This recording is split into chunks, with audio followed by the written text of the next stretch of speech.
Bonjour à toutes et bonjour à tous et bienvenue donc pour ce webinaire de la CNE qui vous est proposé ce soir.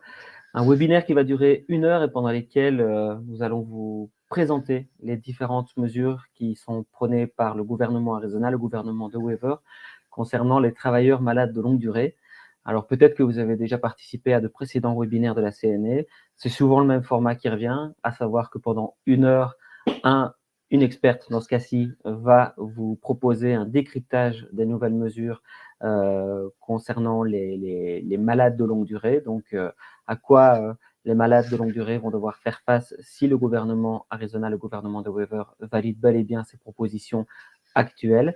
C'est un webinaire qui va durer 1 heure et qui vous sera présenté en grande partie par Bénédicte Canivet, qui est juriste et qui est aussi notre experte ici au bureau d'études et de formation de la CNE, notre experte sur le sujet, donc sur la thématique des malades de longue durée. Avant de continuer directement avec Bénédicte et d'entrer dans le vif du sujet, encore 2-3 petits mots d'explication. Donc, vous aurez bel et bien un replay qui sera disponible dès demain si vous êtes inscrit. Donc, dès demain matin, vous aurez un petit mail qui vous avertira que le replay sera disponible. Vous pourrez avoir dès lors tout le loisir pour le consulter. Vous pouvez également normalement poser des questions. Alors, sachez qu'on ne répondra pas aux questions individuelles parce que c'est toujours un peu plus compliqué. Par contre, si vous avez des questions plus collectives ou des remarques ou des précisions à demander, n'hésitez pas à le faire. On essayera avec Bénédicte d'y répondre. Et enfin, sachez que le webinaire se déroulera en 2 grandes parties. Donc, une première partie qui concernera plutôt les éléments de contextualisation sociétale, politique et économique concernant la réforme. Et ensuite, une deuxième partie qui sera plutôt des réponses, qui concernera plutôt des réponses politiques actuelles donc, et les propositions syndicales par rapport à cette thématique donc, pour les travailleurs et les travailleuses malades de longue durée. Voilà. Je vous propose de rentrer directement dans le vif du sujet et donc ce sera Bénédicte Canivet qui va désormais intervenir pour cette première partie qui va durer à peu près 20 minutes et puis on se retrouve dans 20 minutes pour une petite séance de questions-réponses. Voilà, je cède la place à Bénédicte. Merci Alan. Bonjour à toutes, et à toutes et merci d'être, aussi nombreux aujourd'hui. Alors si j'arrive à présenter le contenu. Oui, voilà. Donc si vous êtes là, c'est parce que le sujet nous concerne, tous et toutes, directement ou indirectement. Bah, c'est la maladie dans le cadre du contrat de travail et plus précisément, la maladie, de longue durée. Alors, on entend beaucoup de choses à ce sujet. Il y aurait trop de malades, ce serait un coût trop élevé, il y aurait des abus. Mais ce soir, on va prendre le temps de sortir des slogans et de regarder la réalité en face. C'est-à-dire, on va questionner les choses suivantes. De quoi est-ce qu'on parle? Pourquoi il y a autant de malades de longue durée? Et surtout, quelles ont été les réponses politiques qui ont été apportées durant la dernière décennie? Alors, pour que ce soit clair pour tout le monde, voici notre fil rouge. On va avancer en 5 étapes. Premièrement, on va définir ce qu'est une maladie de longue durée. Ensuite, on va comprendre pourquoi, les malades sont de plus en plus nombreux. On va, ensuite voir si cela pose réellement un problème de financement pour s'intéresser à l'analyse des réponses politiques, qui ont été apportées par les derniers gouvernements. Y compris, et en particulier celui de l'Arizona, donc le gouvernement qui nous gouverne actuellement. Et enfin, on va proposer une lecture syndicale, de ces réponses politiques et des alternatives qui pourraient être proposées à ces réponses. Alors, il faut d'abord poser les définitions. De quoi est-ce qu'on parle quand, on parle des personnes qui sont malades de longue durée? La maladie de longue durée, ça correspond à une incapacité de travail qui dure, depuis plus d'1 an. Et malheureusement, au 31 décembre 2023, qui sont les chiffres les plus récents dont nous disposons actuellement, on comptait 526 507 personnes qui souffraient de maladies de longue durée. Alors c'est évidemment un chiffre qui interpelle par son ampleur. Ça représente un travailleur sur 10, puisque la population active en Belgique est d'à peu près 5 millions de personnes. Donc, on peut dire que ce n'est plus un phénomène marginal, mais bien un véritable sujet de société, parce que le fait qu'une personne sur 10 dans la population active soit malade de longue durée, eh bien, ça questionne évidemment notre société actuelle. Si on regarde l'évolution dans le temps, pour les salariés avec ou sans emploi qui sont en incapacité de travail depuis plus d'un an, on constate que le nombre augmente chaque année. Donc chaque année, il y a de plus en plus de personnes qui souffrent d'une maladie de longue durée. Fin 2023, il y en a 493 681 personnes qui souffrent d'une maladie de longue durée. Et si on retourne 10 ans en arrière, eh bien, on constate que c'est une hausse de plus de 65%. Donc, autrement dit, ce n'est pas une vague passagère, c'est bien une tendance lourde qui fait que depuis 10 ans, il y a de plus en plus, chaque année, de plus en plus de personnes qui souffrent de maladies de longue durée. Il est intéressant de noter que le phénomène ne concerne pas seulement les salariés, les indépendants sont aussi touchés. Il y a 32 829 indépendantes qui étaient en invalidité, donc en maladie de longue durée de plus d'1 an, en 2023. Et comme pour les salariés, le nombre augmente année après année.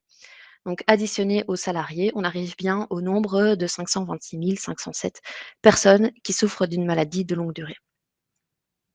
Donc tout le monde s'accorde pour dire qu'il y a plus d'un demi-million de personnes qui souffrent d'une maladie de longue durée en Belgique.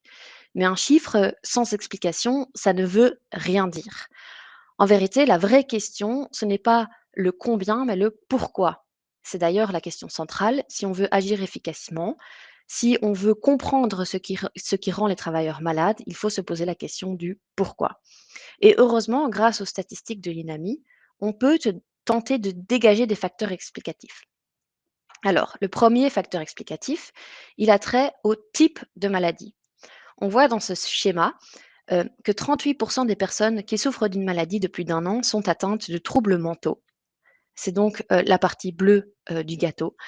Et les troubles mentaux, ce sont les troubles psychologiques comme le burn-out ou la dépression. Ce sont les troubles anxieux ou les troubles psychotiques tels que la schizophrénie. Juste derrière les troubles mentaux, il y a les troubles musculo-squelettiques qui concernent 32% des personnes qui souffrent d'une maladie de longue durée. Les troubles musculotiques, ce sont des atteintes des articulations, des muscles, des tendons, des ligaments ou des nerfs qui sont causés ou aggravés par des gestes répétitifs, des efforts physiques ou des mauvaises postures. Par exemple, un trouble musculotique type, c'est une lombalgie ou une arthrose. Donc, en vérité, il y a deux grandes types de maladies de longue durée qui rassemblent 70% des malades. Donc, 7 malades sur 10 souffrent soit d'un trouble mental, soit d'un trouble musculo-squelettique. Et quand on regarde l'évolution sur près de 10 ans, c'est encore plus frappant. Sur ce graphique, vous voyez l'évolution entre 2014, qui sont les bâtonnets bleus, et 2023, qui sont les bâtonnets jaunes. Si on constate que dans toutes les catégories de maladies, il y a une augmentation des malades de longue durée, on ne peut pas s'empêcher de remarquer qu'il y a une véritable explosion dans les troubles mentaux et dans les troubles musculo-squelettiques, les TMS. Plus 67% et plus 65%.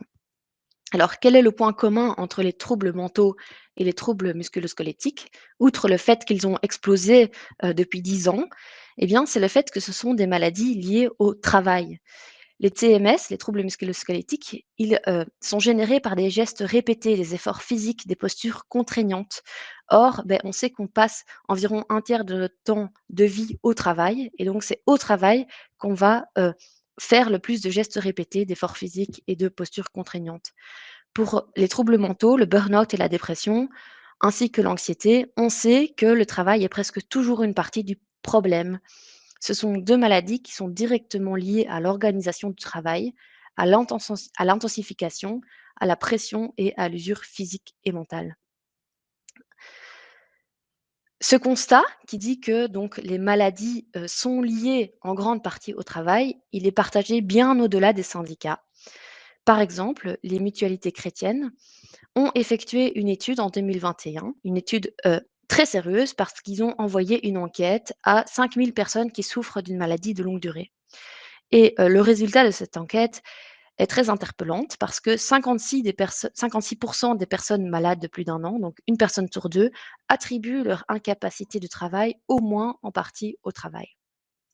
Plus récemment, en 2024, Une enquête de Mensura, Mensura, c'est un service externe de prévention et de protection au travail, donc un service de médecine du travail, a réalisé une enquête de laquelle il ressort que 25% des travailleurs qui ne sont pas encore malades, mais qui disent qu'ils sont en danger de tomber malades, déclarent souffrir de troubles moteurs. Les troubles moteurs, ce sont les fameux TMS, les troubles d'articulation des tendons, des muscles, etc.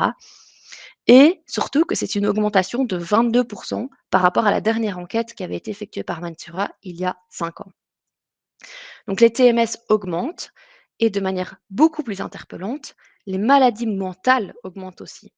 7,5% des travailleurs disent en souffrir, donc des travailleurs qui ne sont pas encore en maladie actuellement. Et 7,5% des travailleurs qui disent en souffrir, c'est une augmentation de 80% en 5 ans.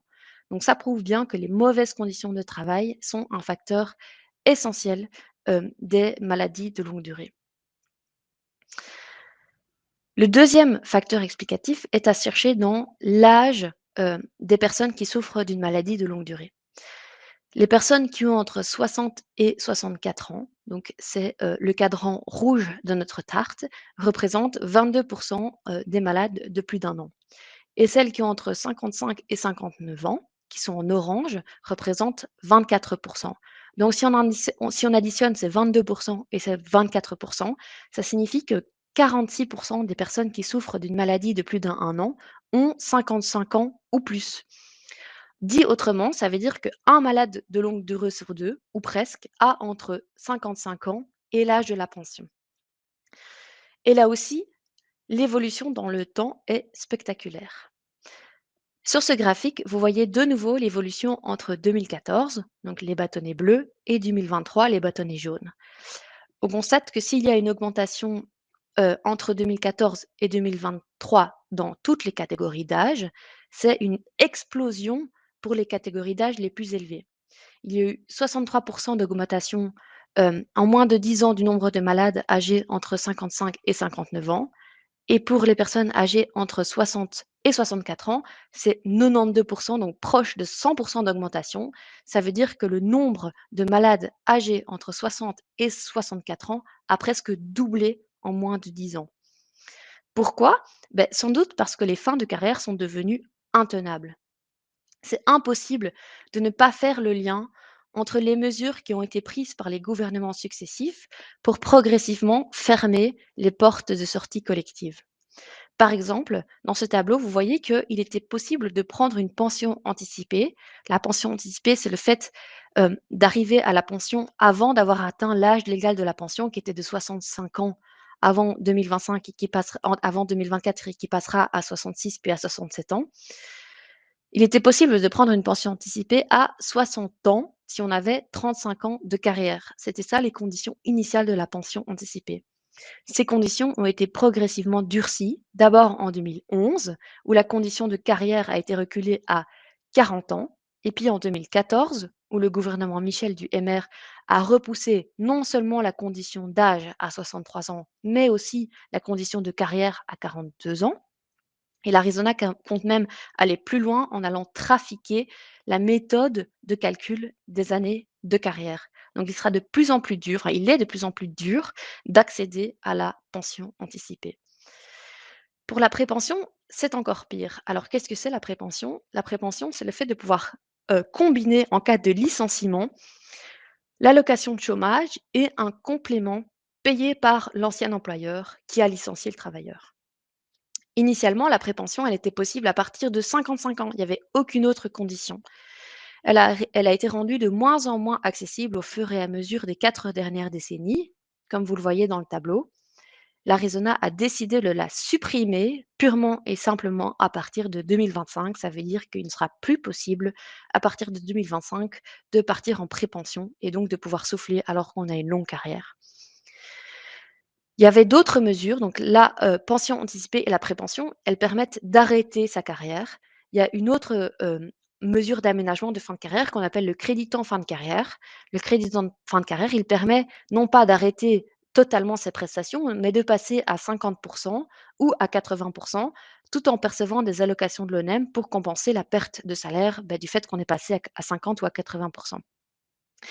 Et pour le crédit en fin de carrière, il est aussi devenu de moins en moins accessible.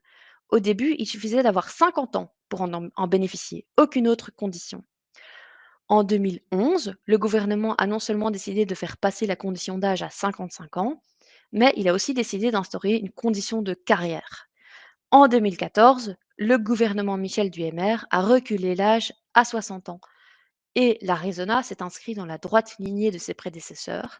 À partir de 2026, la condition de carrière sera progressivement renforcée pour arriver à 35 ans pour les hommes et à 30 ans pour les femmes en 2030.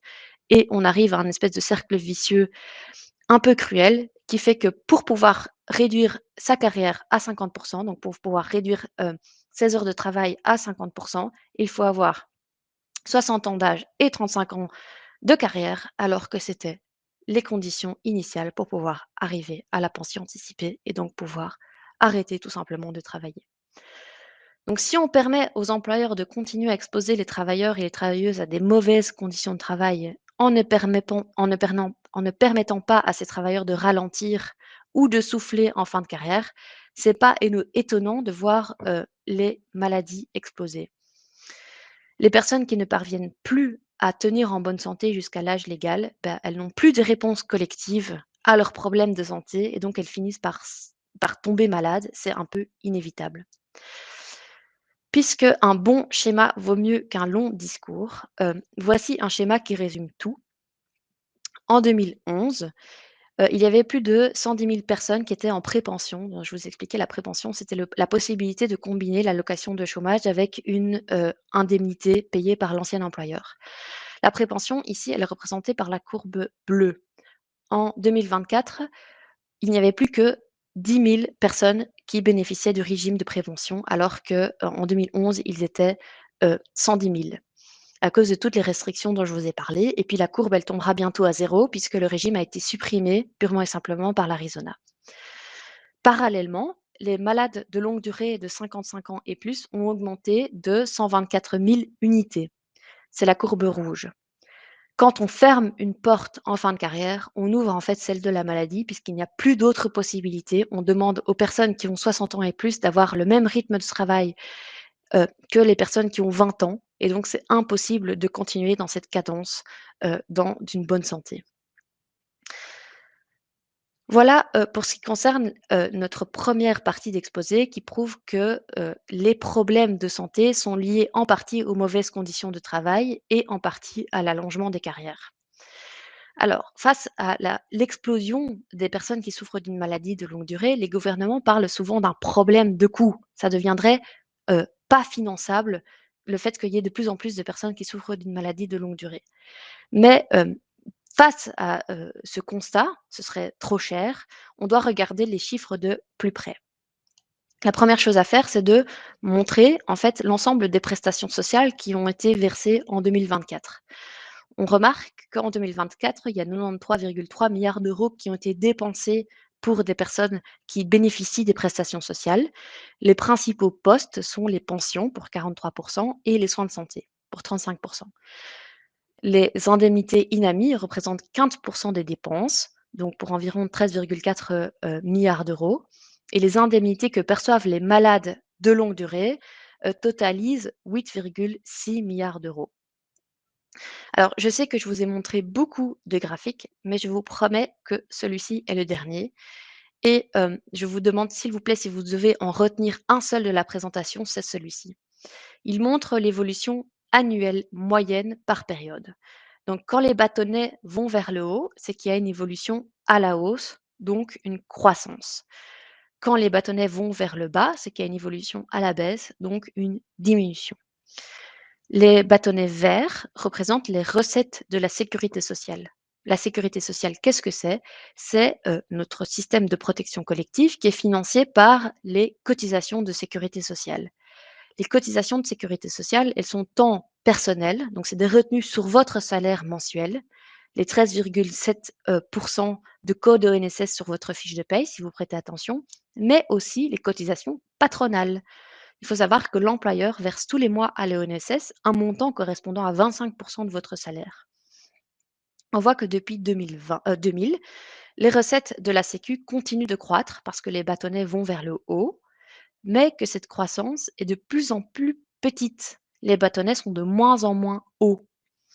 Là où ça devient vraiment interpellant, voire même choquant, c'est quand on compare l'évolution des recettes, donc les bâtonnets verts, avec celle du PIB, les bâtonnets bleus.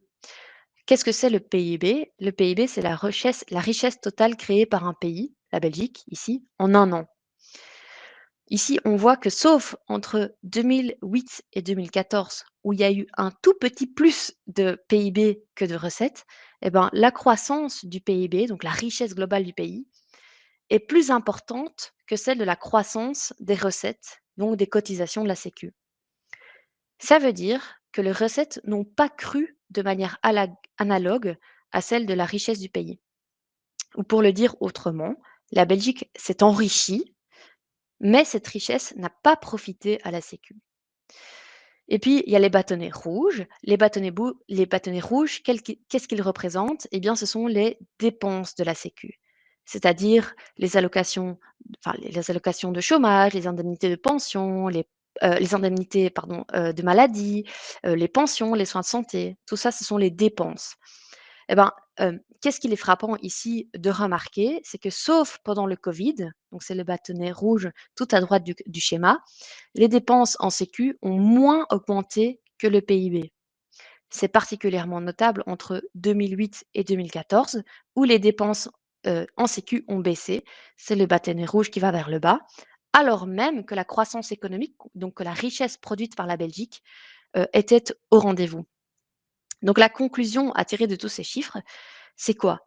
C'est que la Belgique, elle s'enrichit continuellement. Il y a de plus en plus de richesses qui sont créées, le PIB, mais que cette richesse, elle ne va plus vers la sécurité sociale. Et contrairement aux idées reçues, les dépenses de sécurité sociale, elles n'explosent pas, puisqu'elles ne sont pas plus élevées que celles du PIB. Donc, le problème, c'est pas une dérive incontrôlée des dépenses, c'est pas qu'il y ait de plus en plus de dépenses qui seraient totalement insoutenables. Non, le vrai problème, c'est l'assèchement volontaire des recettes. Le vrai problème, c'est qu'il y a de moins en moins de recettes dans les caisses de la Sécu. Alors que la richesse, le PIB, les bâtonnets bleus, eh bien, elle est bien là. Alors pourquoi est-ce qu'il y a de plus en plus de trous dans les caisses de la Sécu? C'est pas, ça s'est pas fait tout seul évidemment, c'est pas, une fatalité, ce sont des choix politiques qui ont été posés. En 2016, le gouvernement Michel, donc le MR pour la partie francophone du pays, a décidé de diminuer le taux de cotisation patronale. Il est passé de 33 à 25. Ça veut dire qu'on a fait un énorme cadeau aux entreprises et qu'on leur a permis, de faire ce cadeau au détriment de la sécu, puisque la sécu recevait moins de recettes, 33 pour, arriver à 25. Un autre phénomène en Belgique, c'est qu'il y a énormément de niches fiscales et parafiscales. Vous avez sans doute déjà entendu parler des voitures de société, des chèques repas, des pensions complémentaires. Ce sont autant d'argent qui transite, mais sans passer par la caisse de la Sécu, donc par la case solidarité. Par exemple, selon les économistes, eh bien, si on supprimait la niche fiscale des voitures de société, cela générerait 5 milliards d'euros en plus pour l'État par an. Donc, c'est une niche fiscale énorme. Un autre paramètre à prendre en compte, c'est que les cadeaux aux entreprises sont légion en Belgique. La réduction des cotisations pour les bas et les hauts salaires. Vous avez sans doute entendu parler de la mesure Arizona qui exonère de cotisations de sécurité sociale la partie des salaires de plus de 28 000 euros par mois. Donc vous apprécierez l'idée que plus quelqu'un gagne, moins son employeur doit contribuer à la Sécu. Et un dernier paramètre, c'est que les gouvernements successifs ont créé des sous-statuts. On parle des étudiants, des flexi-jobs. Alors, le sous-statut le plus connu, c'est évidemment les étudiants. Imaginez-vous, initialement, les étudiants dont le salaire ne passe pas du tout par la case solidarité de la Sécu, et donc qui ne sont pas du tout, qui n'ouvrent pas de droits sociaux pour la pension et les chômages. Donc le fait d'avoir travaillé en tant qu'étudiant n'ouvre aucun droit pour la pension, n'ouvre aucun droit pour le chômage, n'ouvre aucun droit pour la maladie. Eh bien, initialement, les étudiants, ils pouvaient travailler seulement pendant 20 jours sur une année, pendant les vacances, les grandes vacances, les vacances d'été. Désormais, on est passé de 20 jours à 650 heures et 650 heures, c'est presque un tiers-temps. Donc vous imaginez, mmh, l'élargissement énorme de ce sous-statut. Donc combiner les mesures job étudiant, flexi-job causeront un manque à gagner de plus de 1,5 milliard d'euros pour la sécurité sociale d'ici 2029. Donc tous ces éléments combinés assèchent les recettes de la sécu. Quand on est face au constat qu'il y a un financement trop faible de la sécurité sociale, eh bien, il y a 3 réponses possibles. Soit augmenter le financement, soit diminuer les prestations, soit réformer. Le premier choix, c'est celui de diminuer les prestations. Puisqu'il n'y a pas assez de recettes pour couvrir toutes les prestations, eh bien, on va faire des économies. Ça implique de diminuer, par exemple, le montant de la pension ou de durcir les conditions d'accès à la pension. Quel est le résultat de cette politique? C'est que les personnes qui sont censées être protégées par la sécu ont l'impression d'avoir cotisé pour rien ou que le système n'est pas efficace. Ça conduit à rendre le système moins attractif, à le rendre moins bien perçu, moins bien défendu. Et comme le système est moins bien défendu, il devient plus facile de l'attaquer dans le futur en diminuant à nouveau les prestations et on rentre dans un espèce de cercle vicieux où, à fur et à mesure qu'il est moins bien défendu, au fur et à mesure, il est plus facile de l'attaquer. Et qui sont les gagnants dans l'histoire? Beh, les assureurs privés qui récupèrent la part du gâteau en proposant des pensions complémentaires, des assurances hospitalisation, dans une logique capitaliste, puisque eux, ils recherchent le profit, à l'inverse de la sécu, en faisant payer des primes salées à leurs assurés. La deuxième possibilité, ce sont les réformes. Les réformes, on parle de réformes qui sont apparemment neutres ou techniques. Par exemple, le tax shift en 2016, eh bien, il a entraîné une baisse du taux de cotisation patronale de 33 à 25. Ça a logiquement entraîné une diminution des cotisations de sécurité sociale, donc moins de recettes dans les caisses de la sécu. Ça a entraîné une incertitude sur les financements et ça nous ramène au point de départ, un financement trop faible qui peut, donner envie à nouveau, d'engranger des réformes. Il existe pourtant une autre voie qui apparaît aussi la plus logique. Si un problème de financement, eh bien, il faut améliorer le financement. Hem, D'ailleurs, comme on l'a vu, il suffirait de reboucher les trous sans améliorer le financement, en arrêtant par exemple les cadeaux aux entreprises ou en supprimant les niches parafiscales comme celle des voitures de société. Hem, Si on veut aller plus loin que de reboucher les trous qui ont été créés au fur et à mesure dans la sécurité sociale, on pourrait même, aller plus loin, par exemple en augmentant les salaires bruts. Les cotisations de sécurité sociale, elles sont prélevées sur les salaires. Donc une augmentation de salaire conduit logiquement à plus de recettes dans les caisses de la sécu. Ou alors on pourrait, aller chercher l'argent là où il est. On sait qu'il y a des entreprises qui réalisent des super profits ou des milliardaires qui ont des patrimoines qui cumulent des richesses indécentes, pour la plupart par la voie de l'héritage, donc sans avoir travaillé un jour de leur vie. Si on allait chercher l'argent là où il est, on pourrait avoir plus de recettes, on pourrait améliorer les prestations, donc des indemnités plus élevées, par exemple pour la pension ou pour la maladie et les personnes qui ont plus d'argent, eh bien, ça permet de les faire sortir de la précarité, mais aussi de les faire consommer plus et donc d'augmenter les recettes de l'État à long terme, par exemple via la TVA. Puisque les allocataires sociaux ont plus de revenus, ils vont consommer plus et ça va générer des recettes. On parle beaucoup du coup des maladies ou des chômeurs, mais on parle beaucoup moins des 52 milliards d'euros de subsides publics versés aux entreprises en 2022 et de l'explosion que ça représente depuis 1996. Bah, la question, elle mérite d'être posée. Qui sont les véritables assistés? Est-ce que c'est les 500 et plus 1000 personnes qui souffrent d'une maladie et qui se partagent 8,6 milliards d'indemnités maladie par an, ce qui revient à survivre avec en moyenne 1 200 € net par mois, c'est-à-dire un montant en dessous du seuil de pauvreté, alors qu'elle est malade, ils doivent survivre et ils ont en plus leurs frais médicaux en plus, ou bien est-ce que ce sont les entreprises privées capitalistes qui se partagent un pactole de 52 milliards de subsides publics par an?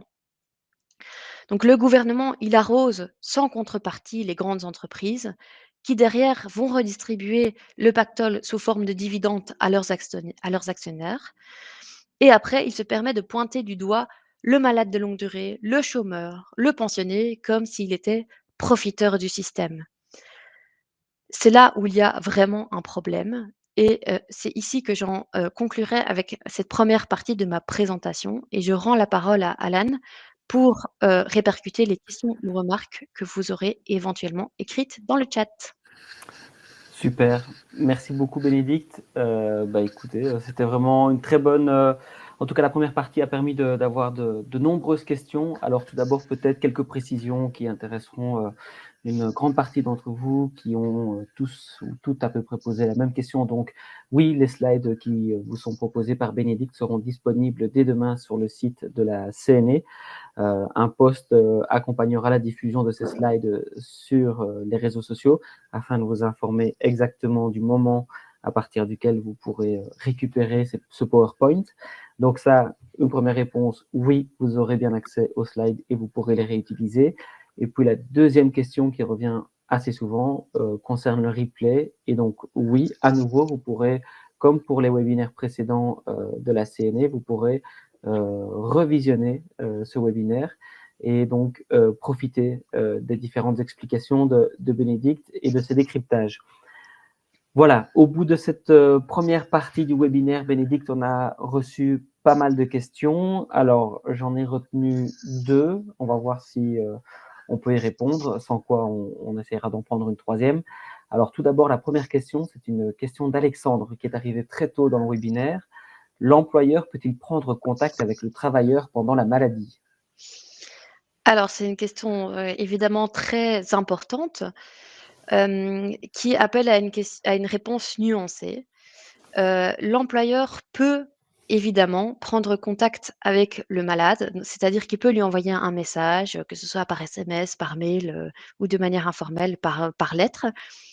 Mais, et c'est là où la nuance est importante, le travailleur ou la travailleuse n'a aucune obligation de répondre parce que son contrat de travail est suspendu du fait de la maladie et donc ça veut dire que, les obligations qui, entourent le fait d'être, lié par un contrat de travail sont suspendues et donc le travailleur ou la travailleuse n'a aucune obligation de répondre et on verra que c'est particulièrement important d'apporter, cette précision, vu les mesures Arizona qui sont, envisagées.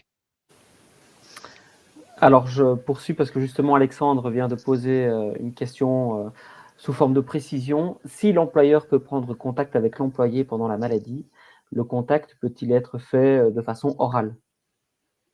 Ou est-ce qu'il doit y avoir une présence in situ? À nouveau, prendre en contact dans notre, dans la période où il y a tellement de possibilités de prendre contact avec un travailleur ou une travailleuse, ça, veut dire qu'on peut appeler, envoyer un SMS, envoyer un WhatsApp, envoyer un vocal. Tout est possible, l'employeur peut tout proposer, mais à nouveau, le travailleur peut dire: «Mon contrat de travail est suspendu, donc je n'ai aucune obligation à te rendre et moi je suis malade, donc laisse-moi tranquille». Merci Bénédicte. On reçoit évidemment plein de questions. Vous vous en doutez, vous êtes plusieurs. Là, vous êtes par exemple une dizaine à envoyer des questions à l'espace de 30 secondes. C'est énorme. On vous en remercie d'ailleurs, mais évidemment, on ne pourra pas répondre à toutes les questions, vous vous en doutez. On essaye donc d'en prendre quelques-unes. Et pour celles pour lesquelles on n'aurait pas de réponse actuellement, je vous invite vraiment à poser la question soit auprès de votre délégation syndicale. Si elle ne peut pas vous aider dans un premier temps, elle prendra elle-même contact avec son permanent. Et si vous êtes dans une entreprise ou si vous êtes affilié mais que vous n'avez pas de délégation syndicale à contacter, nous vous invitons à prendre contact avec le service membre de la CNE. Donc des collègues là pourront vous répondre de façon plus précise, soit par mail, soit par téléphone. Vous trouverez ces informations sur le site de la CNE. Si vous tapez dans les barres de recherche Google, par exemple, contact CNE, c'est une des premières réponses qui tombe et vous pourrez alors découvrir à quel numéro de téléphone ou à quelle adresse mail vous pouvez envoyer vos questions. Nos collègues seront là pour vous aider et y répondre. Une autre question qui nous est revenue plusieurs fois. Alors, Georges et Bachar l'ont posé, mais je crois que d'autres aussi au sein du chat ont posé cette question. Quand on est en invalidité, les Mmh. certificats médicaux à destination de l'employeur doivent-ils être aussi limités à 3 mois? Point d'interrogation. C'est une, très bonne question à laquelle je répondrai dans la deuxième partie, de la présentation. Pour le dire rapidement, pour l'instant non, dans le futur oui. Alors, justement, tu fais bien d'en parler parce que là, par exemple, on a Eliante qui pose la question: quelles sont les mesures concrètes qui seront d'application en janvier 2026 pour les malades de longue durée? On va y revenir justement, enfin, tu vas y revenir justement, tu vas les présenter d'ici peu. Je regarde encore vite fait si on n'a pas l'une ou l'autre question à laquelle on peut répondre. Oui, les restes des questions, ce sont évidemment des questions un peu plus personnelles pour l'instant. Je suis vraiment désolé pour celles et ceux qui posent encore des questions et pour lesquelles je n'ai pas l'occasion, que je n'ai pas encore eu l'occasion de lire. Mais ce que je propose, c'est qu'on avance un tout petit peu dans les mesures donc proposées par le gouvernement, dans les propositions, les alternatives qui sont proposées par les syndicats, dont la CNE. Et alors, je regarderai à nouveau dans les questions. Mais donc, je vous invite, à poser vos questions si vous en avez. On les sélectionne. Si on ne répond pas aux questions, évidemment, n'hésitez pas à contacter nos collègues, soit via vos délégations syndicales ou directement via le site de la CNE, par mail ou par téléphone. Nos collègues seront là pour vous aiguiller et pour vous aider. On poursuit donc, Bénédicte, je propose, avec les mesures du gouvernement, si ça va pour toi. Ça va très bien. Allons-y. Alors, on a vu dans la première partie, que les personnes qui souffrent de maladies de longue durée le sont, majoritairement à cause de leur travail, des mauvaises conditions de travail qui sont imposées par les employeurs et à cause de l'allongement des carrières. Et on a vu, que contrairement à ce qu'on voudrait nous faire penser, cela pose pas un problème, de financement, public. Il n'en reste qu'avoir un travailleur, sur 10 qui souffre d'une maladie de longue durée, c'est un problème de société. C'est alarmant, c'est un problème de santé publique. Donc il faudrait pouvoir résoudre ce problème. Et donc on en vient, à la 3e partie de notre exposé. Quelles ont été, les mesures politiques, les réponses politiques qui ont été proposées à ce problème de santé publique? Ce sera l'occasion de revenir sur les, mesures passées et d'expliquer les mesures prévues par le gouvernement fédéral actuel, le gouvernement qu'on appelle l'Arizona. Et pour rappel, ce gouvernement, il est composé pour la partie francophone du pays des partis politiques MR et engagés. Si on retourne un tout petit peu dans le passé, hem, il faut quand même, souligner que le premier gouvernement qui s'est intéressé, à la question de l'explosion des malades de longue durée, c'est la suédoise. Alors il s'y est intéressé, mais pas dans le bon sens du terme. La suédoise, c'est le gouvernement qui nous a dirigés ou qui a dirigé l'État belge entre 2014 et 2019 et qui était composé du MR pour les francophones et principalement de la NVA pour les néerlandophones. Qu'est-ce que la suédoise a fait? Elle a instauré 2 types de trajets. Le premier trajet était destiné aux malades sous contrat de travail, donc ça veut dire des personnes qui, si elles n'étaient pas malades, seraient au travail. Ce trajet, il s'est appelé le trajet de réintégration. Sur papier, l'objectif paraît louable, permettre un retour au travail, même partiellement, pour les personnes qui sont en incapacité de travail.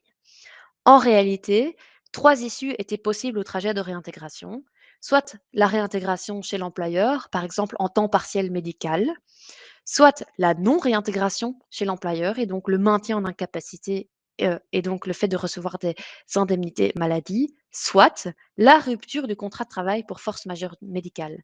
La rupture du contrat de travail pour force majeure médicale, c'est une rupture particulière du contrat de travail qui ne s'accompagne d'aucun préavis ni d'aucune indemnité.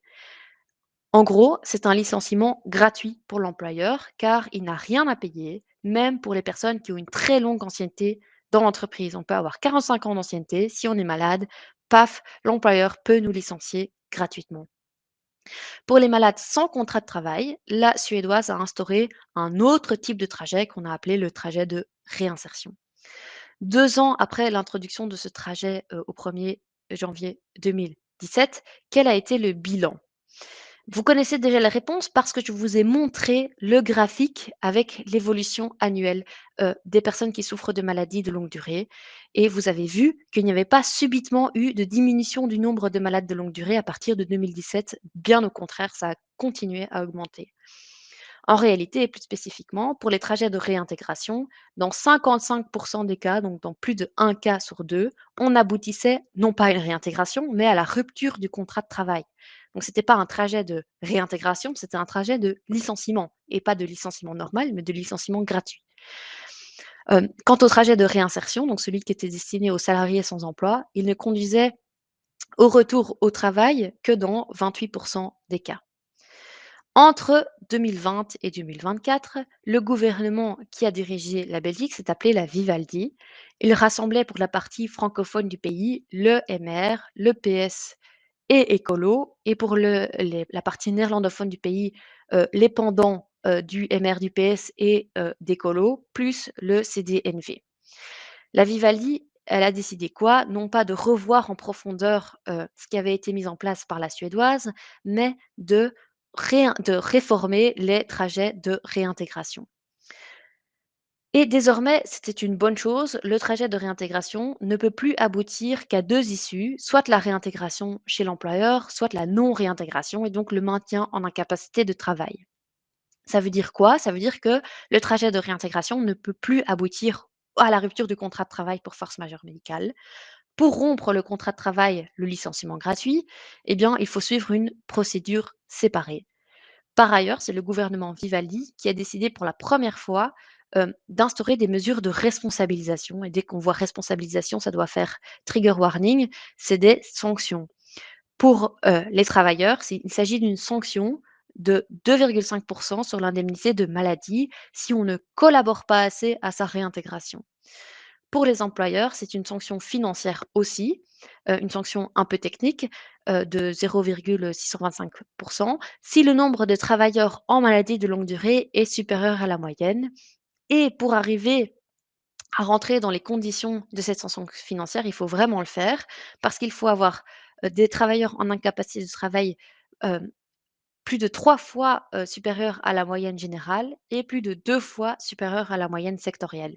Donc ces critères sont très restrictifs, d'autant plus que ne sont pas pris en compte pour le calcul, de cette moyenne, les travailleurs de 55 ans et plus, et on a vu que ces travailleurs de 55 ans et plus, bah, ils représentent 46 de l'ensemble des personnes qui souffrent d'une maladie de longue durée. Donc presque un malade sur 2 n'est pas pris en compte pour, le calcul de cette sanction. Alors, un an après l'entrée en vigueur de cette réforme de la Vivaldi, quel a été le bilan? Eh bien, le nombre de trajets de réintégration a drastiquement chuté. Ils étaient de 40 000 en 2022 et ils ont chuté à 6 700 en 2023. Pourquoi? L'explication est simple. Désormais, le trajet de réintégration, il ne peut plus mener à la rupture du contrat de travail, licenciement gratuit, et donc les employeurs n'y voient plus aucune utilité. Revers de la médaille, ça veut dire que, en 2023, plus de 23 000 procédures de, licenciement pour force majeure médicale ont été entamées, ce qui est 3 fois plus que le nombre de trajets de réintégration. Ça nous permet de déduire par les chiffres que l'intention de la majorité des employeurs n'a jamais été et ne sera jamais de réintégrer leurs travailleurs, mais bien de s'en débarrasser gratuitement. Quant à la responsabilisation des employeurs, je vous expliquais que les conditions étaient super strictes, hein. Il faut avoir 3 fois plus, de travailleurs en invalidité que la moyenne générale et 2 fois plus que la moyenne de soi commission paritaire.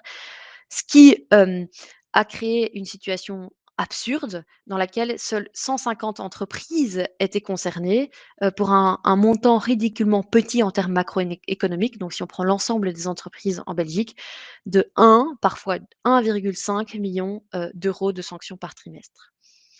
Alors, désormais, depuis 2025, nous avons la grande chance d'être gouvernés par un nouveau gouvernement qui s'appelle l'Arizona et qui se compose pour la partie francophone du pays du MR et des engagés. Euh, L'accord du gouvernement comportait cette phrase qui était lourde de sens. L'accompagnement et la réinsertion des malades de longue durée est l'un des chantiers les plus importants du prochain gouvernement. Le ton était donné et on avait malheureusement raison de s'inquiéter. L'Arizona a décidé de fonctionner par vagues. Un premier paquet de mesures est prévu via une loi retour au travail et le vote de cette loi retour au travail est programmé ce jeudi 18 décembre au Parlement. Donc ça veut dire qu'on est en lifetime. Sauf énorme surprise, la loi sera votée par la majorité parlementaire qui compose le gouvernement et les mesures entreront en vigueur pas plus tard que le 1er janvier 2026. Donc c'est très rapide. À côté de ce projet de loi retour au travail, il y a une seconde vague de mesures qui a déjà été annoncée. On n'a pas encore de date d'entrée en vigueur, mais on sait qu'elles sont prévues pour un avenir proche. Ces mesures, elles ont été annoncées en marge de l'accord sur le budget qui a été annoncé le 24 novembre 2025. Alors, qu'est-ce qui se cache derrière le projet de loi retour au travail, donc la première vague de l'Arizona pour régler le problème des personnes qui souffrent de maladies de longue durée et qui sera votée jeudi au Parlement? En premier lieu, une restriction des droits des travailleurs et des travailleuses en cas de maladie, que cette maladie soit de courte ou de longue durée. La première mesure concerne la dispense du certificat médical pour le premier jour de maladie.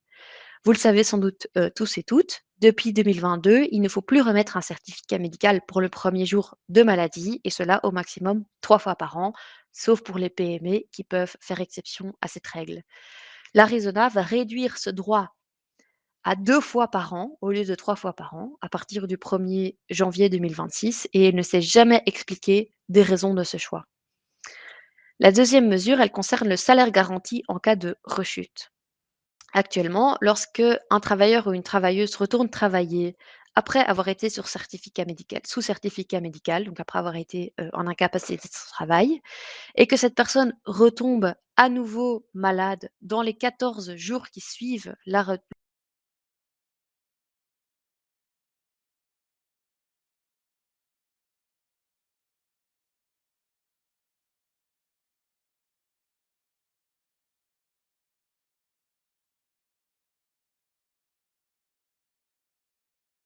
Donc, si une personne retourne travailler et qu'elle retombe malade dans, les 14 premiers jours qui suivent le retour au travail, cette personne n'a pas droit à un nouveau salaire garanti, sauf exception. Eh bien, l'Arizona va étendre cette période, sans salaire garanti en cas de rechute de 14 jours, 2 semaines à 8 semaines. Donc on multiplierait, par 4 le délai de rechute. Enfin, troisièmement, l'Arizona va supprimer une mesure qui avait été adoptée par la Vivaldi. Donc avant la Vivaldi, hein, le gouvernement qui précédait l'Arizona, une personne qui reprenait le travail alors qu'elle était toujours en incapacité de travail, donc alors qu'elle pouvait rester à 100% en maladie, dans ce qu'on appelle le temps partiel médical ou le mi-temps médical. Une personne qui reprenait le travail en mi-temps médical et puis qui retombait malade pendant ce mi-temps médical, elle n'avait droit à aucun salaire garanti. La Vivaldi avait décidé de mettre fin à cette discrimination en rendant le droit au salaire garanti aux personnes qui avaient repris le travail à temps partiel médical, pour autant que cette reprise de travail ait commencé au moins 20 semaines avant la nouvelle incapacité de travail. Donc il y avait déjà des conditions. Eh bien, l'Arizona, elle va revenir sur cette règle et supprimer purement et simplement le droit au salaire garanti pour les personnes qui ont repris le travail alors même qu'elles étaient malades et qu'elles pouvaient rester en maladie. Concrètement, qu'est-ce que ces mesures, vont signifier? Eh bien, si on prend, un exemple pour illustrer la règle en cas de rechute, ici, il s'agit de Samia, elle est puéricultrice. Elle gagne, 2 500 € bruts par mois. Elle a été en incapacité pendant 1 mois parce qu'elle s'est cassé le pied et donc elle a été dans le plâtre. Pendant, ce mois de plâtre, elle a touché son salaire garanti, hein, payé par l'employeur, 2 500 € versés par son employeur. Ensuite, elle est revenue travailler, mais après 3 semaines de reprise, elle a fait un faux mouvement et elle doit à nouveau être arrêtée pendant 2 semaines.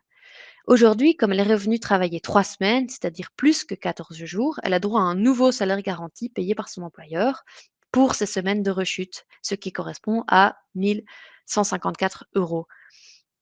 Avec la nouvelle mesure Arizona, bah, ce serait plus le cas. Parce que pour avoir droit à un nouveau salaire garanti, elle devrait avoir retravaillé au moins 8 semaines. Et Samia, eh ben, elle a travaillé que 3 semaines. Et donc, elle recevrait uniquement les indemnités de sa mutuelle, soit 60% de son salaire pour ces 2 semaines, ce qui correspondrait à 692 €.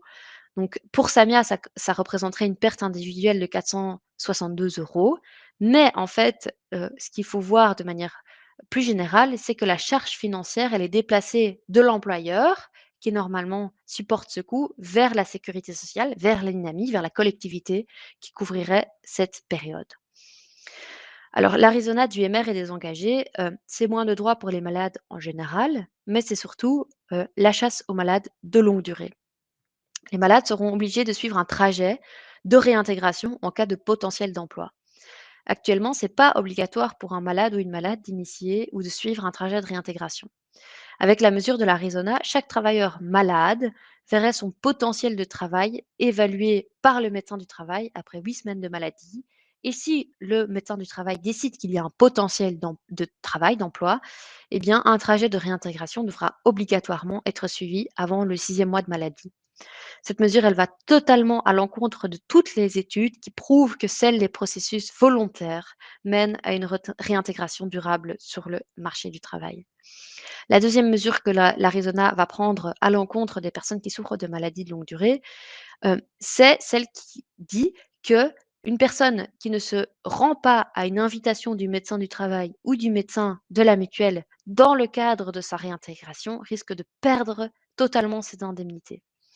Actuellement, les malades, ils risquent une suspension de leurs indemnités, mais seulement lorsqu'ils ne se rendent pas à un rendez-vous, un contrôle, un examen de la part de la mutuelle dans le cadre du contrôle de leur maladie, mais pas en cas de réintégration. La troisième mesure que l'Arizona prend, c'est un raccourcissement du délai d'attente pour pouvoir entamer une procédure de rupture de contrat de travail pour force majeure médicale. C'est ce que je vous ai expliqué qui était le licenciement gratuit des malades. Actuellement, pour rompre un contrat de travail pour force majeure médicale, il faut attendre que le travailleur ait été en incapacité de travail pendant au moins 9 mois. L'Arizona prévoit de réduire ce délai de 9 à 6 mois. Et comme on a vu que dans 70% des cas, la procédure est intentée, initiée par l'employeur, eh bien en fait, c'est une mesure tout bénef pour l'employeur. À côté de ça, les employeurs, ils se verront appliquer une seule mesure.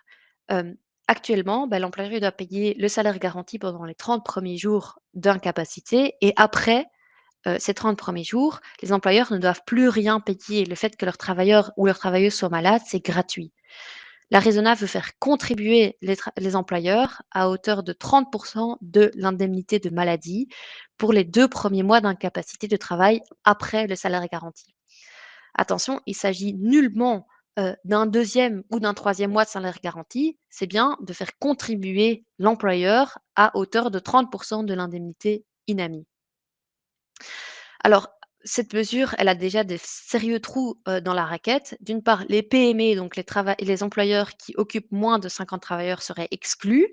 Et surtout, on ne prendrait pas en compte les malades entre 54 et 67 ans. Donc, pour rappel, 46% des malades ne seraient pas pris en compte. Qu'est-ce que ça signifie concrètement, ces mesures qui visent les malades? Eh bien, on a un exemple ici avec Pierre qui est un représentant de commerce. Il a un salaire brut de 4 200 € brut par mois. Pierre, ça fait 3 mois qu'il a dû s'arrêter de travailler parce qu'il a une lombalgie chronique, donc des maux de dos. Il a oublié, un rendez-vous chez le médecin du travail, qu'il avait convoqué pour évaluer son potentiel d'emploi. Avant l'Arizona, donc actuellement, comme la réintégration est volontaire, il ne risque pas de sanction s'il ne se rend pas chez son médecin du travail.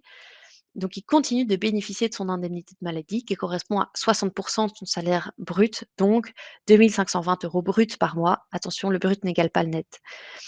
Après l'Arizona, s'il ne se rend pas au rendez-vous de réintégration chez son médecin du travail, la sanction tombe, le couperet tombe, il se trouvera privé de revenus du jour au lendemain. On est ici dans une logique punitive totalement disproportionnée. Les mutuelles, elles verront leur financement conditionné encore plus à la mesure dans laquelle elles parviennent à réintégrer les malades de longue durée. Et là où c'est vicieux, c'est que ça fonctionnera selon une logique d'enveloppe fermée. Les mutuelles, elles devront se battre pour avoir la plus grosse part du gâteau. Donc ça veut dire que les mutuelles elles vont pousser les gens malades à revenir sur le marché de l'emploi alors qu'ils ne seront pas totalement guéris. Enfin, les médecins. Les médecins traitants, eh bien, il est prévu de créer une base de données pour surveiller le comportement de prescription de certificats médicaux des médecins traitants. Euh, à terme, l'objectif, c'est de sanctionner financièrement les médecins traitants qui prescrivent des périodes d'incapacité plus nombreuses ou plus longues que la moyenne. Cette mesure, elle va sanctionner les médecins qui ont une patientèle dans les quartiers les plus défavorisés, les plus précaires, parce que c'est prouvé que c'est là où les gens ont les plus mauvaises conditions de travail et les plus mauvaises conditions de vie, que les gens tombent le plus souvent et le plus longtemps malades. Et en plus de ça, pour répondre à la question qui nous a été posée, les médecins traitants seront limités à partir du 1er janvier 2026 dans la durée des certificats d'incapacité de travail qu'ils signent. Cette durée ne pourra pas dépasser 3 mois renouvelables. Ça veut dire que tous les 3 mois, le travailleur ou la travailleuse devra retourner chez son médecin traitant.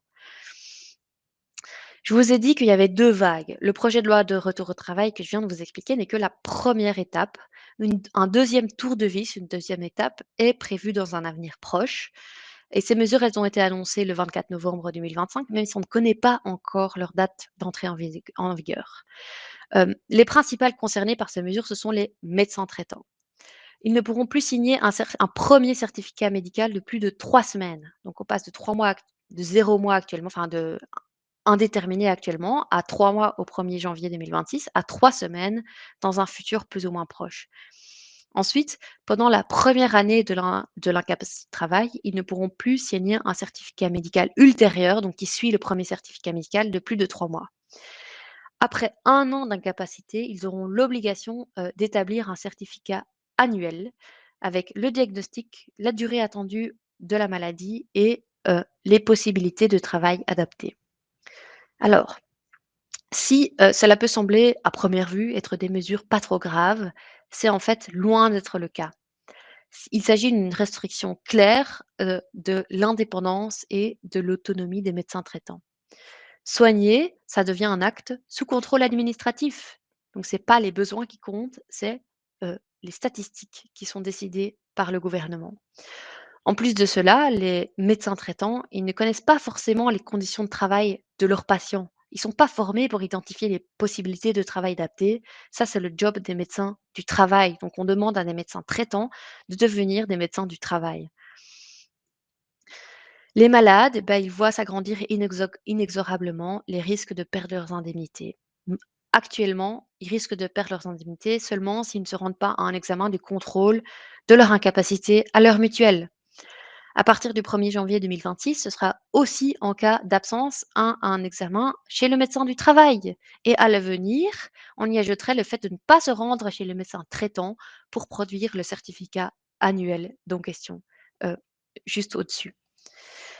Les mutuelles, elles devront réexaminer 218 000 personnes avec l'objectif annoncé de diminuer de 17% le nombre de bénéficiaires d'indemnités de maladie dans ces 218 000 personnes. C'est donc une exclusion programmée de 37 000 personnes. L'INAMI sera chargé de surveiller les mutuelles et d'appliquer les sanctions financières, si la performance est insuffisante. Enfin, les employeurs, toujours les employeurs de plus de 50 travailleurs, donc pas les PME, devront contribuer à hauteur de 30% de l'indemnité INAMI, non plus pendant 2 mois, mais pendant 4 mois que suivent le mois de salaire garanti. Oui, mais voilà qu'on apprend que les recettes issues de cette mesure ne profiteront pas du tout à la Sécu, mais seront reversées aux employeurs via une diminution générale des charges, c'est-à-dire un nouveau cadeau inconditionnel aux employeurs. Alors, que penser syndicalement de ces mesures? La majorité des experts académiques, auxquels bien sûr on se rejoint, pensent qu'il faut traiter les causes et non les symptômes. Or, on l'a vu, l'augmentation des maladies de longue durée, elle est liée à l'allongement des carrières et aux mauvaises conditions de travail. Donc, les seules solutions qui seraient capables d'enrayer l'explosion du nombre de maladies de longue durée sont de prévenir l'apparition des maladies. Il faut agir à la source pour éviter que les gens ne tombent malades, plutôt que d'attendre qu'ils soient malades pour ensuite les forcer à se réintégrer. Tant qu'on n'agira pas à la source, le nombre de malades continuera à augmenter, ça c'est une certitude. Et les solutions, elles existent et elles sont connues. Il faut investir dans la prévention, par exemple en exigeant à chaque employeur d'avoir une politique obligatoire de prévention des incapacités de travail via une politique contre les burn-out ou contre les TMS, les troubles musculo-squelettiques.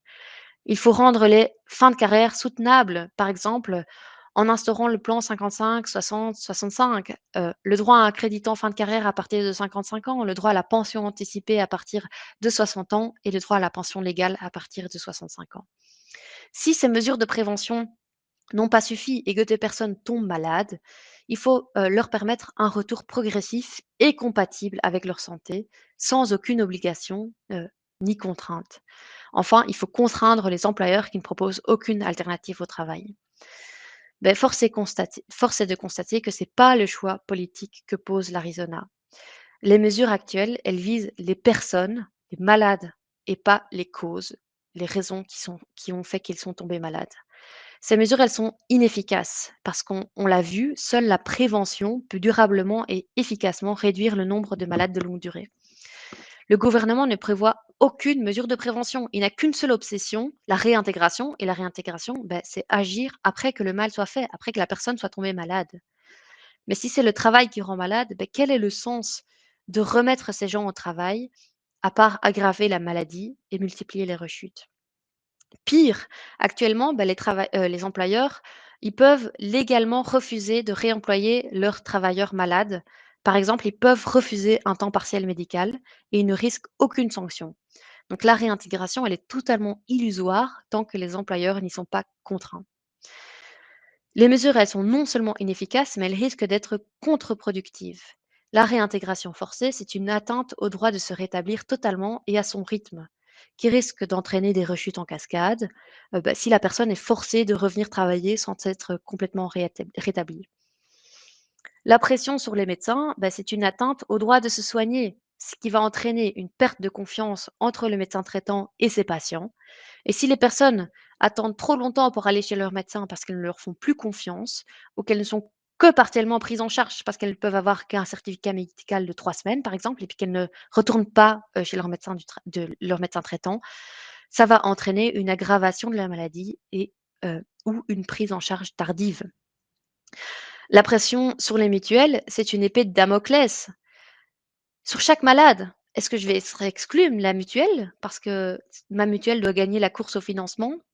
Ça va entraîner un stress et une anxiété. Parce que si je suis exclue, ça veut dire que je me retrouve sans revenu du jour au lendemain. Enfin, le fait de responsabiliser individuellement les malades, au lieu de pointer les causes des maladies et donc les raisons pour lesquelles ces personnes sont tombées malades, ça permet la prolifération d'un discours malade-profiteur. Ça engendre un sentiment de honte et de culpabilité qui ne va pas permettre à ces personnes de se remettre et de se rétablir totalement. Et le dernier point que je voudrais pointer, c'est que ces mesures sont discriminatoires parce que 60% des personnes qui souffrent d'une maladie de longue durée, ce sont des femmes. Donc ça veut dire que les premières victimes de la chasse aux malades seront les femmes et ce seront donc elles qui seront de plein fouet affectées par ces mesures. Je terminerai par ceci. La hausse des maladies de longue durée est un symptôme d'un travail trop exigeant et de fin de carrière devenue insoutenable, aggravé par des choix qui réduisent les recettes de la Sécu. Les réponses efficaces seraient de prévenir l'apparition des maladies, en améliorant les conditions de travail, en soutenant les fins de carrière, en facilitant les retours progressifs, en refinançant la Sécu à la hauteur de ses besoins. Ce n'est pas le choix que fait l'Arizona. Toute la politique de l'Arizona, elle est orientée vers un seul objectif, réduire le nombre de maladies, mais pas améliorer la santé des personnes. On assiste en fait à un changement de philosophie très clair. La maladie n'est plus vue comme un risque social à protéger collectivement, mais comme un comportement à contrôler individuellement. Alors que la maladie peut toucher n'importe qui à n'importe quel moment de notre vie. Affaiblir la protection des malades, c'est fragiliser l'ensemble du monde du travail. J'en terminerai ici. Merci pour votre attention et bravo pour votre engagement. Merci Bénédicte. Eh bien, écoute, on a encore reçu pas mal de questions ici pendant ta deuxième partie de l'exposé. Alors, Bénédicte, est-ce que tu peux revenir sur la scène à mes côtés? Comme ça, peut-être qu'on pourra faire un question-réponse. Voilà. On a encore plein de questions qui tombent. Là, je vois qu'il y en a 18, 19, 20 qui viennent de tomber en l'espace d'à nouveau 10 secondes. Je vais reprendre quelques questions qui ont été posées durant la deuxième partie de l'exposé. Je te propose d'y répondre assez brièvement. On n'aura pas le temps, malheureusement, pour aborder tous les cas personnels, mais allons-y. Alors, tout d'abord, la question sur les mutuelles et les médecins. Donc, les mutuelles et les médecins qui auront la pression pour la remise à l'emploi ne vont-ils pas s'éloigner de leur rôle d'accompagnateur? Est-ce qu'ils ne risquent pas de remettre au travail des gens qui ne devraient pas s'y retrouver? Malheureusement, oui. Pour l'instant, je ne sais pas si vous avez autour de vous des personnes, qui souffrent d'une maladie de longue durée, mais être convoqué par sa mutuelle, c'est jamais quelque chose d'agréable. Parce qu'on se dit: «Ouh là là, qu'est-ce qui va m'arriver?» Donc le médecin, de la mutuelle, le médecin conseil de la mutuelle, il est déjà dans l'inconscient collectif, un peu considéré comme le médecin flic. Heureusement, à côté de ce médecin-là, il y a le médecin traitant. On peut se dire: «Mon médecin traitant, c'est celui qui me suit depuis que je suis très petit, qui connaît tout mon dossier médical et donc j'ai une confiance en lui ou en elle». Malheureusement, comme le médecin traitant va aussi être responsabilisé, c'est-à-dire, qu'on va lui demander, d'être, juge et partie, eh bien, on peut craindre, que, la confiance s'érode et donc qu'on n'ose plus lui dire les choses.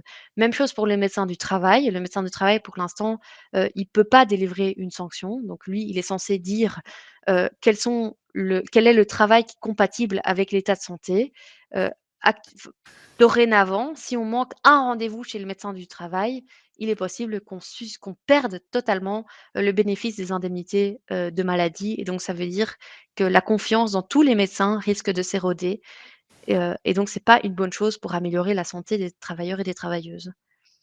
Et alors, je poursuis justement avec une question de Laurent. Un médecin contrôle peut-il remettre un malade au travail et ainsi outrepasser le diagnostic des spécialistes? Ça dépend de ce qu'on entend par le médecin contrôle, parce que le médecin contrôle, c'est normalement celui qui est envoyé par l'employeur pour vérifier la réalité de l'incapacité de travail, logiquement pendant, le mois de salaire garanti. Non, le médecin contrôle, il peut pas remettre en cause le diagnostic du, médecin, traitant.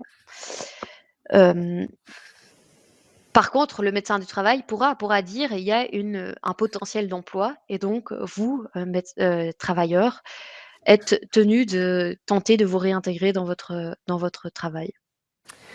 Et je rebondis du coup sur la question de Françoise qui demande si, lors d'un trajet de réintégration, est-ce qu'elle est obligée d'accepter le poste qu'on lui propose, même s'il ne correspond pas à son grade, par exemple? Alors, si, trajet de réintégration il y a et trajet de réintégration il y aura puisque ça va devenir obligatoire, il faut savoir que à la fin du processus, c'est une négociation individuelle entre l'employeur et le travailleur, puisque l'employeur peut très bien proposer un poste qui ne correspond pas, aux qualifications, du travailleur ou de la travailleuse et donc un poste qui ne correspond pas évidemment au barème. Est-ce que je peux dire non pour l'instant? Oui, puisque je vous ai expliqué que la réintégration était toujours volontaire. Est-ce que je pourrais dire non à l'avenir? Normalement, oui, si j'arrive en fin du processus et que mon employeur me propose quelque chose, de vraiment inacceptable, par exemple, diminuer ma catégorie barémique, mais ça va devenir de plus en plus intenable. Je continue avec une question de David. Il existe un parcours de réintégration. Cependant, l'employeur peut-il également exiger la participation des travailleurs et travailleuses âgés de plus de 60 ans à ce même parcours? C'est là où c'est vraiment, scandaleux. Les mesures qui s'appliquent aux travailleurs et aux travailleuses, elles s'appliquent à tous les travailleurs et à toutes les travailleuses, quel que soit leur âge. Donc, on soit âgé de 20 ans ou de 62 ans. Donc ça veut dire que oui, le travailleur âgé de 62 ans sera obligé de se soumettre, à l'analyse du potentiel d'emploi et éventuellement au trajet de réintégration obligatoire. Alors que pour l'employeur, je vous ai expliqué qu'il sera obligé, de contribuer à hauteur de 30 de l'indemnité INAMI, sauf pour les travailleurs âgés de 55, et plus ans. Donc, il y a une espèce de double balance puisque, d'un côté, on considère que les travailleurs ne doivent pas être pris en compte pour ce qui compte les employeurs, mais de l'autre côté, les travailleurs individuellement devront, bien, se soumettre à l'exercice au risque de perdre leurs indemnités. Élodie, toujours par rapport à cette question du trajet de réintégration, s'interroge: peut-on forcer des personnes en temps partiel médical à suivre le trajet de réintégration? C'est une question très intéressante à laquelle je n'ai pas la réponse. J'espère que non, parce que pour l'instant, le trajet de réintégration, il suppose qu'il n'y ait pas eu de réintégration et donc pas de temps partiel médical. Hem, à savoir que les personnes qui ont la chance de pouvoir réintégrer leur emploi dans le cadre d'un temps partiel médical sont, vraiment la minorité. puisque la plupart des employeurs refusent la reprise à temps partiel médical. Donc il faudra voir, les modalités pratiques. On espère que non. Donc que ces personnes qui sont dans un temps partiel médical, qui ont repris le travail alors qu'elles pourraient rester en incapacité de travail, seront exonérées, de l'obligation. Et alors, on va poser une dernière question. On va à la fois poser une question qui vient de Thierry et on va essayer de rebondir là-dessus.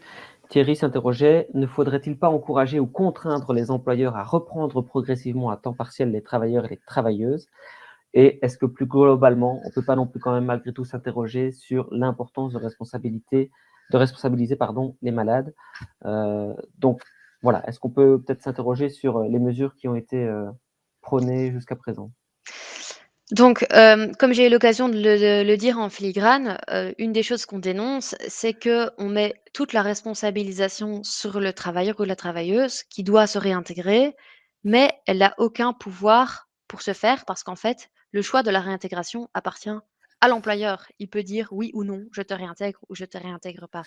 Donc évidemment que ce qu'on dénonce, c'est, de mettre, tout l'accent sur la réintégration, mais en forçant pas du tout les employeurs à réintégrer, donc à, réemployer leurs travailleurs malades.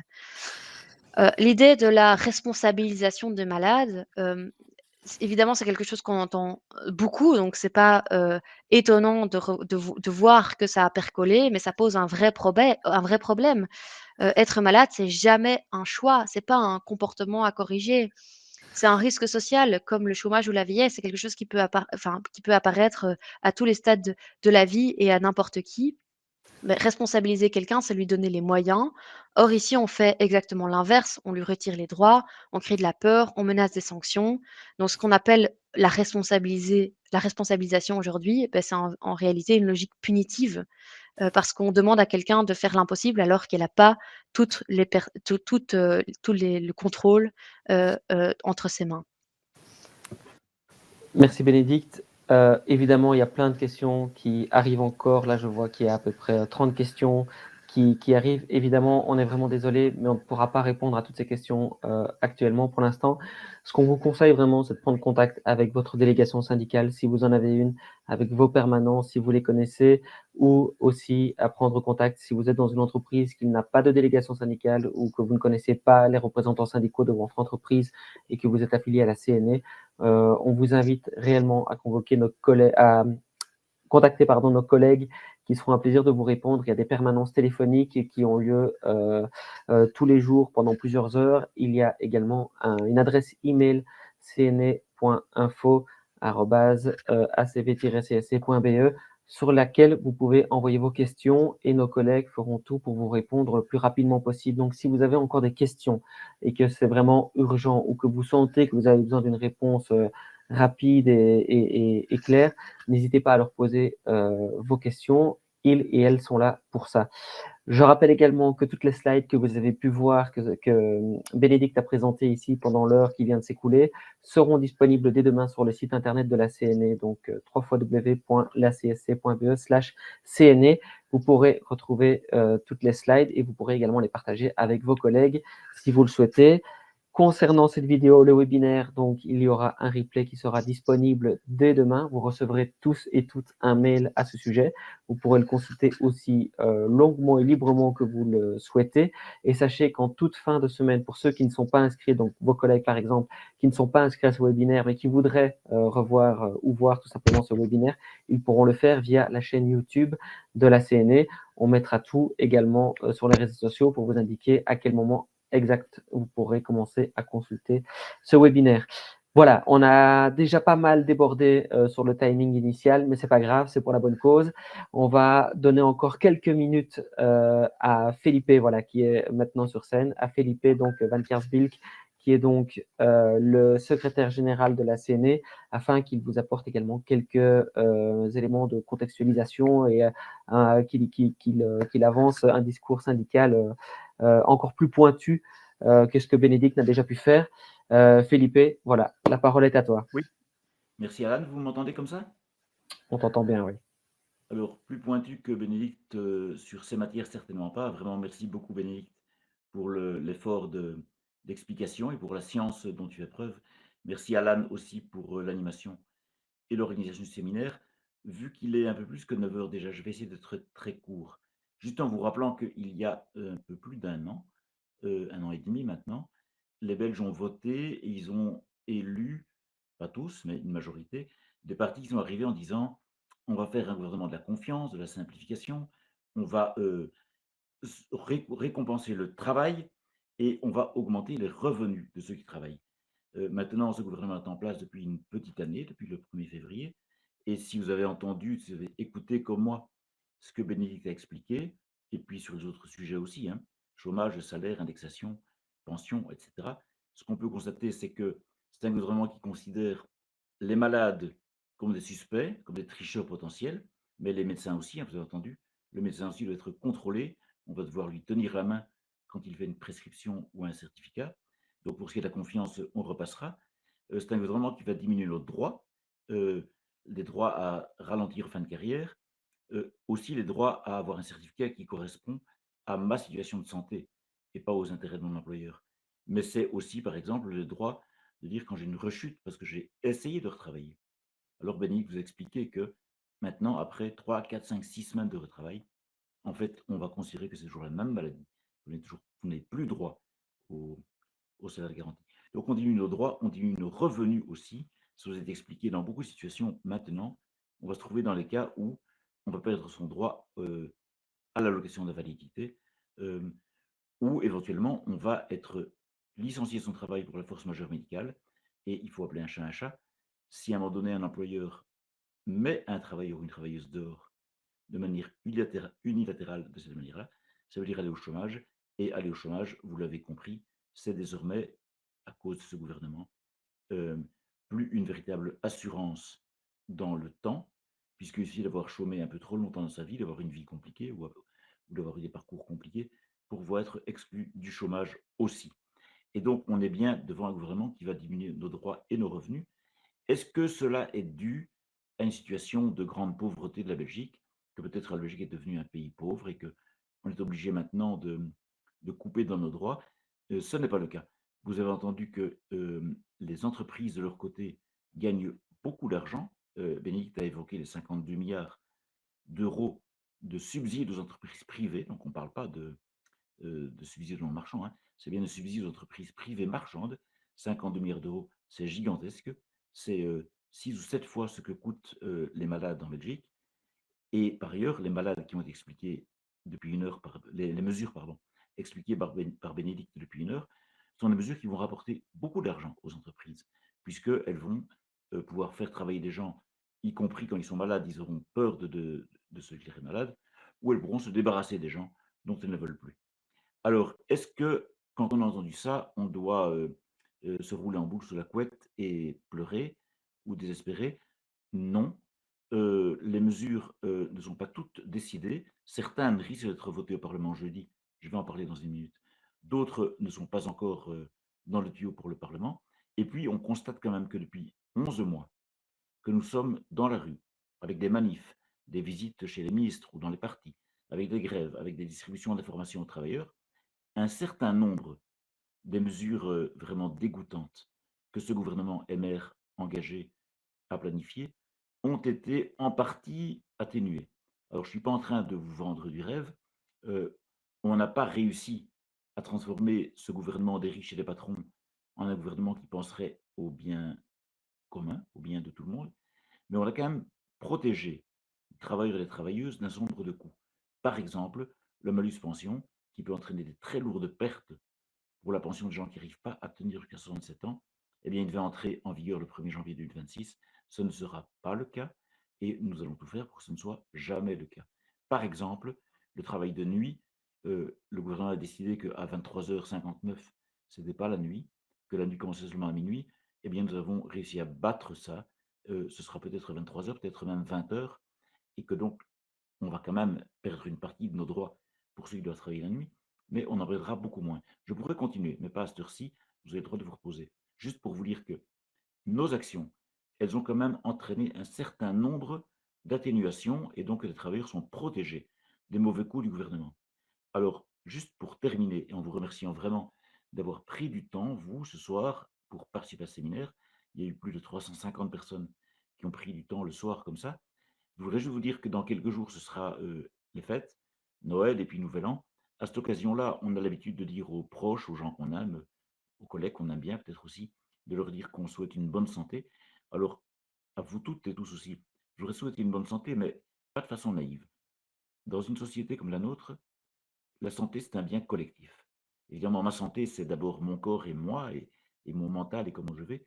Mais en fait, je ne peux être en bonne santé que dans un monde où il y a une attention et un choix collectif pour la santé de tous. Et pour ça, on doit être très clair, il n'y a pas de possibilité de santé, de bonne santé, sans solidarité.